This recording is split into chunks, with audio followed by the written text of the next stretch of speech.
Kush të ka ftuar? Ke rezervim për hotel? Sa lek ke me vete?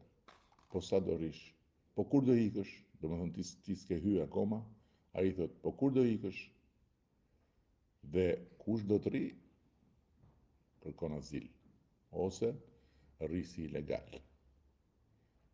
Në pritje që të marrë letrat. Edhe punon në të zezë. Ndërsa, kur prindit duan të çojnë fëmijët e tyre student, ata janë student huaj, me kuota të veçanta, që duhet futen aty brenda kuotave, dhe me tarifa të tjera, më të shtrenjta. Me pasaportën europiane,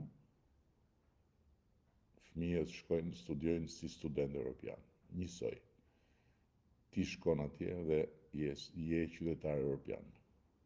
Emigrantët që janë në Greqi, që s'kanë marrë akoma letrat për arsyet që i dim, me pasaportën europiane bëhen njësoj, fiks, pas një dallim si grekët atje, dhe nuk i duhet fare pasaporta greke. I mjafton pasaporta europiane e Shqipërisë, se është njësoj, ka të njëjtën vlerë në të gjitha aspektet.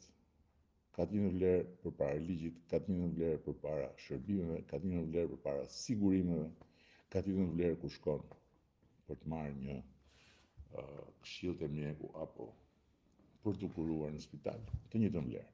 Të duhet apo s'të duhet? Si thua? Na duhet apo s'na duhet pasaporta europiane? Dhe përtej kësaj i duhet Shqipërisë pasaporta europiane.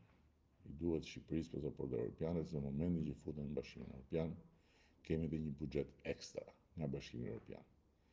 Në gjithë këto vite, në total, kemi marrë nga Bashkimi Evropian një mbështetje 1 miliard, diçka më shumë se 1 miliard. Me futjen në Bashkimin Evropian është viti më shumë se 1 miliard, çdo vit. Kemi marrë më pak se 200 milionë euro në mbështetje për bujqësinë në Bashkimin Evropian gjithë këto vite. 300 milionë euro në vit merr kur futesh në Bashkimin Evropian. Dhe kështu me radhë, dhe kështu me radhë, dhe kështu me radhë. Prandaj mos diskutojmë gjëra që nuk kanë nevojë fare për diskutim. Duhet hymë në Bashkimin Evropian dhe duhet hymë tani që është krijuar kjo mundësi. Është një mundësi që nuk e kemi pasur asnjëherë kaq reale, konkrete, aktuale. Dhe për sa i përket vonesës, se flitet shumë vonesa. Vazhdo urdhë, adhurim Ferrari, patjetër. Mirë që se ka vënë adhurim Lamborghini. Vazhdo gënje popullin në programet e tua neokomuniste. As nuk e di fare adhurimi se çfarë është neokomunizmi, po thotë ky është kryetari i Partisë Socialiste, Partia Socialiste është Partia Komuniste dhe ky është neokomunist. E marrë adhurim. Se për 4 ose 5 vjet Shqipëria e famshme. Shqipërisë i merr të keqen adhurim. Dakord, se je shqiptar. Shqipërinë paktën lëre më njanë. Shqipërinë laj gojen kur ta përmendësh. Dakord adhurim? Pastaj për mua thuaj çfarë duash, s'ka problem. Mund të hyj në EU, po ti kot gënjen njerëz të thjeshtë, se dim që kjo s'do ndodh as për 20 vite. Se lëre mos të flas për këta servilat që i kene për komente, që as vetë kurs të besojnë, por shpirti i patronazhit nuk i lë të qetë. Patronazhistët janë shumë të qetë, patronazhistët punojnë dhe shikoj si punojnë, deri pas mesnate. E din shumë mirë se për çfarë punojnë, edhe në 11 maj do ta tregojnë edhe ty se për çfarë punojnë. Por, me që ishim tek vonesa, ja, je shkëputur nga realiteti, zoti kryeminist. Njerëzit kanë ende nevojë për ujë dhe për bukë. Festimi. Edhe një herë. E dini ju kur i ka filluar negociatat për të antarësuar në Bashkimin Evropian Serbia? Në 2014. Sot është mbrapa nesh. Ne ishim atëherë vrima e fundit e kavallit. As nuk na llogariste njëri fare. Hiç. Na shifnin edhe thoshin flasim. Në 2014. Sot është mbrapa nesh. Mali i zi, me cilin sot jemi krah për krah dhe jemi dy kandidatët frontrunner që i quhen Bashkimi Evropian, do me thënë pararoj, dhe që duan patjetër të na fusin Bashkimin Evropian tani. Pra duan të bëjnë negociatat në 2027. E dini kur i ka filluar negociatat në Malizi? Në 2012. Po Maqedonia e Veriut, e dini kur është bërë kandidate për Bashkimin Evropian? 10 vjet përpara nesh, në 2005. Akoma sot nuk ka filluar negociatat. Ka ndruar dhe emrin dhe prapë se ka filluar. Ne, kur i kemi filluar negociatat? Zyrtarisht, kur jemi ullur ne në tryezë në Bashkimin Evropian? Vjet. Pse? Sepse na penguan 3 vjet me radhë. 3 vjet me radhë na pengoi jo një vend tjetër që mos bëjmë emra, dhe u ulëm në tryezë. Vjet. Pra Malizin 2012, ne vjet. Dhe na është dhënë drita e shile për t'i mbyllur negociatat brenda 2027. Do të jetë rekordi i rekordeve. Jo thjesht sepse ne kemi bërë punën tonë, detyrën tonë, se nuk të vlerëson kot Bashkimi Evropian. Bashkimi Evropian politikisht nuk bën asnjë nder. Mund të bëjë që der. Ti mund të jesh në rregull me detyrat që të ka thënë komisioni. Komisioni thotë këta janë në rregull, del njëri thotë jo, se shiko se kemi një hall.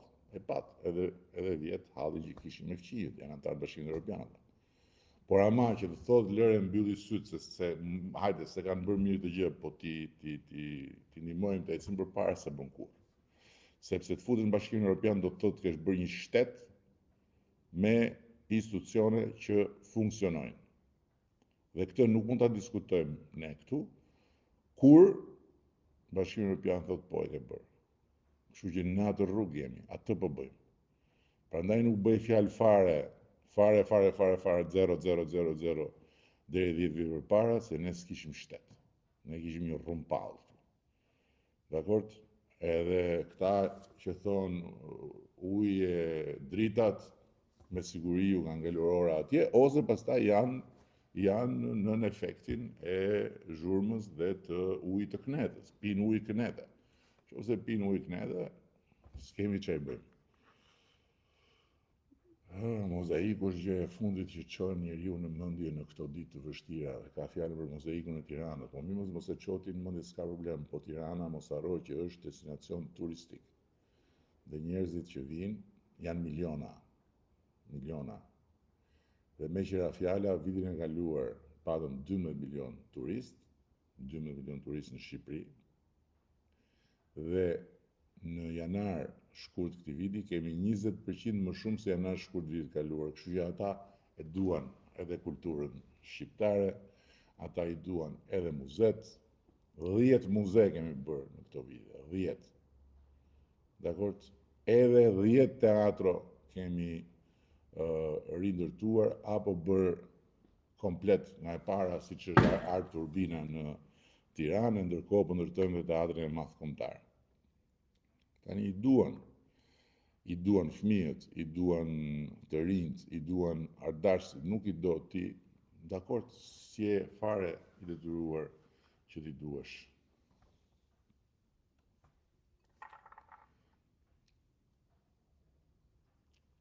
Në 2030 do hyjmë në Europë, thotë Mondi, po ty të mbaron mandatin në 2029, por nuk ka rëndësi se kur mbaron mandati mua, rëndësi ka të mbyllen negociatat në 2027.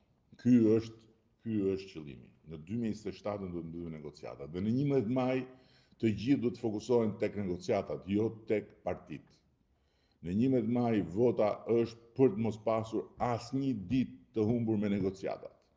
Që do thotë 1000 vet që janë sot, tani që flasim, unë flas me ju këtu sy më sy, se unë kam detyrën të komunikoj me ju, t'ju shpjegoj, t'ju jap llogari, të shkëmbej opinione, të debatoj me ju, ndërkohë që 1000 vet në zyrat e shtetit shqiptar punojnë për negociatat. Janë 40 skuadra që punojnë për negociatat. Në të gjithë rrafshin e punëve të shtetit, në të gjithë sektorët. Dhe ata duhet të garantojnë që negociatat mbyllen 2027 Dhe ne do të bëjmë gjitha detyrat e shtëpisë, si qeveri, si parlament, si institucionet pavarura, si pushtet gjyqësor, që ne të mbyllim negociatën në 2027. Momentin kur mbyllim negociatën në 2027, pastaj Komisioni i dorëzon 27 vendet anëtare raportin që Shqipëria i mbylli negociatat, për ne është një shtet i ri BE-s. Dhe kjo shkon në 27 parlamente që do ngrenë dorën dhe thonë pranojmë Shqipërinë. Një emocion i jashtëzakonshëm, sepse do t'ju hymë shpi dhe do na ngrihen në këmbë me duart rokitje, do na mirëpresin të hymë brenda në atë familje. A e kupton ti se për çfarë flasim? Flasim për historinë këtu sot. Nuk flasim sot për e lagu, nuk e lagu, apo sa bëjnë 7-7. Këtu flasim për historinë. Dhe historinë sot, në 11 maj, çdo shqiptar mund të jap një dorë që ta shkruajmë së bashku, duke thënë vazhdon puna. Partia Socialiste është thjesht forca e duhur në vendin e duhur në kohën e duhur. Siç ishte Partia Demokratike në 91-92, unë s'e kam votuar, por ama ishte forca e duhur në vendin në kohën e duhur. Kështu që për të mbyllur historinë e një sistemi dhe për të hapur historinë e re të Shqipërisë me votën e shqiptarëve. Pastaj, si e ka ta ndisi ashtu siç e kisha parashikuar unë, që kur hyra dhe ndonjë 40 minuta jetë kam unë Partinë Demokratike, të sapo formuar, ku drejton në mbledhjen e ndjeri nga Ermos Pashko dhe ju dhash lëm të mirën atyre dhe është një farë Aleksandër Meksi që e përshëndes, kam respekt për të, që e di mirë historinë. Se ka qenë aty, mburi dhe këmbën dhe dera, mos dil tha. Mos dal. Rije aty. Kështu që siç u bë me TikTok. Çfarë ndodhi me TikTok? Kur ne bëm këshillimin e gjerë me 65.000 prindër dhe mësues, 95% e tyre thanë të mbyllet. Tani, patjetër që 95% e prindër mësuese nuk janë socialistë, ndarë qoftë, janë shumë më pak. Dhe një pjesë e mirë e tyre nuk votojnë për ne, një pjesë e tyre janë akoma në efektin e knetës, por ama, kur erdhi puna te fëmijët, as nuk pyetën fare që Edi Rama po thotë të mbyllim TikTokun, jo, s'kemi për ta mbyllur TikTokun, me që e thotë Edi Rama. Po thanë të mbyllet. Sepse fëmijët i vunë përpara politikës, interesin e fëmijëve e vunë përpara tifozllëkut partijak. Ky është 11 maj. Fiks, ky është 11 maj. Interesi i Shqipërisë është përpara tifozllëkut partijak. Nuk ka pikë rëndësie e do se do Edi Ramën, pëlqen Edi Rama, Edi Rama është ashti në këtë moment këtu, dhe unë dhe Partia Socialiste ta garantojmë që mbyllim negociata dhe hyjmë Bashkimin Evropian për të gjitha llojet e niveleve që kemi arritur të kemi në raportin me Europën. Që nga nivelet shtetërore, tek nivelet qeveritare, tek nivelet institucionale, tek nivelet personale. Nuk ka pasur asnjë udhëheqës Shqipëria që udhëheqësit e tjerë të Europës t'i ketë në celularin e vet. Nuk ka pasur. Po kjo është një histori për libra, nuk është një histori për të treguar për sa kohë unë jam në detyrë, dhe nëse ndonjëherë do ta tregoj, atëherë do ta tregoj. Por nuk ka rëndësi. Pra, pse e them këtë? Sepse nuk duhet kemi asnjë luhatje tani. Dhe këtu nuk është çështja që ja do fitoj Partia Socialiste aritmetikisht. Pra, do marrë Partia Socialiste 71 deputet. Partia Socialiste nuk diskutohet. Çështja është Partia Socialiste marrë një mandat të fortë që mos ketë më asnjë luhatje procesi dhe mos i dalë njeri përpara negociatave, mos i dalë njeri përpara bashkimit me Europën. Pastaj, s'jam unë në 2029, do mbaron mandatim 2029, kemi kry punë. Paka shumë ratifikimi merr një 2 vjeçar, unë besoj që do bëhet dhe më shpejt këtë herë për shkaqet që dihen, por kemi kry punë dhe a jam unë që shkoj atje dhe ulem për herë të parë tek ajo Albania, apo është dikush tjetër, kjo nuk ka pikë rëndësie. Unë jam ama do ta vë atë Albanin atje. Do ta vë aty, edhe do ta marr për dorë kush tjetër. Çfarë do që tjetë ai që do jetë? Unë besoj që do jetë socialist. Unë tjetë socialiste. Por, marr për dorë, dhe them, ullu tani. Edhe vazhdoni ju gjenerata e TikTok-u drejtoni Shqipërinë, se do ta kemi vënë TikTok-un në vijë, do ta vëmë shumë më shpejt TikTok-un në vijë bashkë me kompaninë, se po punojmë me kompaninë. Lëre Lulin të flej gjumë. Po shi administratën Elbasan, si kanë kthyer zyrat në privat. Luli është zgjuar një, sa për dini. Nuk po fle, mos i bini qafë kot Luli. Luli është zgjuar, është aktiv, bën xhiro me makinë, i kam thënë ndalo të marrësh një pasagjer, mos u rrotullo vetëm duke dëgjuar muzikë. Më prezantoj dhe me Unik Katilin. Sot besoj që do ta përshnes me Hysenin. Kështu që jemi në rregull me Lulin, çfarë problemi keni me Lulin? Mos e fusni Lulin këtë mes tash. Lulin lëreni se nuk ka dhe faj. Nuk ka dhe faj, bufi po i ha demokratët rrugëve. Luli do me i bë Euro-Atlantik, e ka të vështirë, për lëreni, mos e ngacmoni tash. Edhe ti pasqyrove që si e njëri i mirë që na mbyllet TikTok-un kot së koti dhe të na lësh parë tim. Stopoje të çmenduri pa kuptim se do ishte në histori si kryeministri i censurës së rrjeteve sociale dhe Shesharake na lëre ha të lutem dil nga jeta jonë.